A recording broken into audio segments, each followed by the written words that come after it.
there's a perception amongst people that I've spoken with who have spoken to me that the Middle East is Arab land, and that Syria and Jordan and Iraq and all of these countries have been there for centuries, and then suddenly the partition plan of 1947 takes some of that land and says, we want to give some of this to Israel and some of this to Palestinians, or some to the Jews and some to the Arabs. So let's take a look at the map. What you see, and hopefully not for the first time, is where Lebanon, Jordan, Syria, and Egypt are, where Israel is. They surround Israel. Some people have said to me that they thought Syria and Jordan and Egypt have been there for centuries, and I think that misconception comes from the fact that Egypt has been there for centuries. But it was part of the Ottoman Empire before it gained independence, and I'll speak a little bit about that in a second. So that all of these countries, because Egypt was there, so was Jordan, so was Syria, so was Lebanon, but no, they weren't.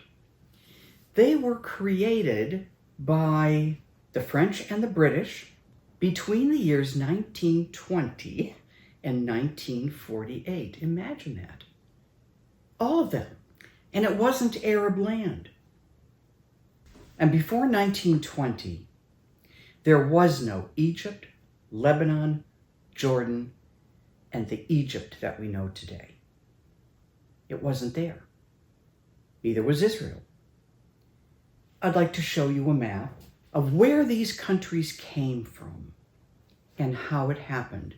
It's very important in the history to understand what's really going on with our perceptions today about Israel and Palestine. World War I was between 1914 and 1918. The Ottoman Empire. There is no Syria, no Lebanon, no Jordan, no Egypt, and no Iraq, and no Palestine. So the Middle East that we're talking about right now were given to the French and British following World War I because the Ottoman Empire was defeated in the war. And now this vast empire had no governance. So the French and the British were given mandates by the League of Nations to make nation states out of the Ottoman Empire in this particular area that we call the Middle East.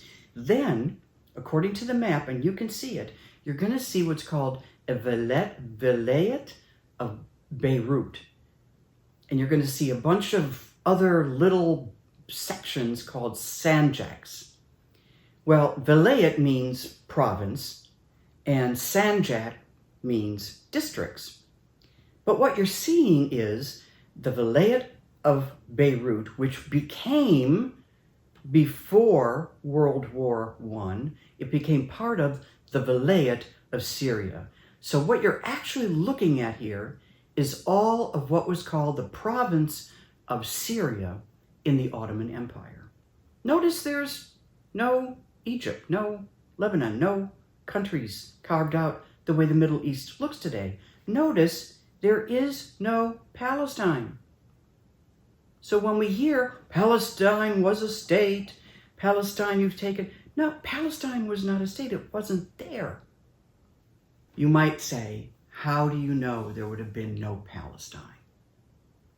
Well, let's take a look at what happened in the war with Israel in 1948 when the Arab countries attacked it. The Arab countries lost, and they lost because Israel remained.